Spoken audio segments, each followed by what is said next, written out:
Lotus temple. അതെ, Baha'i ദേവാലയമായ lotus ടെമ്പിളിലേക്കാണ് പോകുന്നത് കേട്ടോ. ഇവിടെ നമ്മുടെ പൈങ്കൂനേക്കാൾ വളരെ ചെറിയ ബാലികാ ബാലന്മാരാണ് എല്ലാവർക്കും പൊട്ടുകുത്തി കൊടുക്കുന്നത്. എന്ത് മനോഹരമായിട്ടാണെന്നോ ഇവർ പൊട്ടുകുത്തുന്നത്. ഇവിടെ അത്യാവശ്യം വലിയൊരു ക്യൂ തന്നെ ഉണ്ടായിരുന്നു കേട്ടോ. ഇരുവശത്തും പൂക്കൾ നിറഞ്ഞു നിൽക്കുന്ന പൂന്തോട്ടത്തിലൂടെയാണ് നമുക്ക് അങ്ങോട്ട് ചെല്ലാൻ. ഇന്ത്യയുടെ മഹത്തായ പാരമ്പര്യത്തിന്റെയും മതസൗഹാർദ്ദത്തിന്റെയും സാഹോദര്യത്തിന്റെയും പ്രതീകമായി ഈ ഘടന ഇങ്ങനെ ശോഭിച്ചു നിൽക്കുകയാണ്. നിശബ്ദതയുടെ അഹങ്കാരമായി നമുക്ക് ലോട്ടസ് ടെമ്പിളിനെ കാണാം. അതിശയകരമായ വെളുത്ത ഇതളോട് കൂടിയ താമരപ്പൂവിന്റെ രൂപത്തിൽ നിലനിൽക്കുന്ന ഗംഭീരമായ ഈ ക്ഷേത്രം ലോകമെമ്പാടുമുള്ള ഏറ്റവും അധികം ആളുകൾ സന്ദർശിച്ച ക്ഷേത്രങ്ങളിൽ ഒന്നാണ്. 1986 ഡിസംബറിൽ ആണ് ആരാധനാലയം പൊതുജനങ്ങൾക്ക് തുറന്നു നൽകുന്നത്.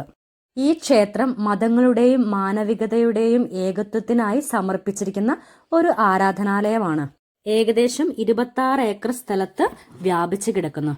40 മീറ്ററോളം നീളമുള്ള വലിയൊരു ഹാളിലേക്കാണ് നമ്മൾ കയറി ചെല്ലുക. 9 പ്രവേശന കവാടമാണ് ഉള്ളത്. ഏകദേശം 2500 ആളുകൾക്ക് ഇരിക്കാൻ സൗകര്യമുണ്ട്. ഇതിനുള്ളിൽ വിഗ്രഹങ്ങളോ ചിത്രങ്ങളോ ഒന്നുമില്ല. ഇതിനു ചുറ്റും 9 ജലാശയങ്ങൾ നമുക്ക് കാണാം. അതുപോലെ ഇതിന്റെ നിർമ്മാണത്തിന്റെ പ്രത്യേകതകൾ കൊണ്ട് ഈ ക്ഷേത്രം ഒരുപാട് പുരസ്കാരങ്ങൾ ലഭിച്ചിട്ടുണ്ട്.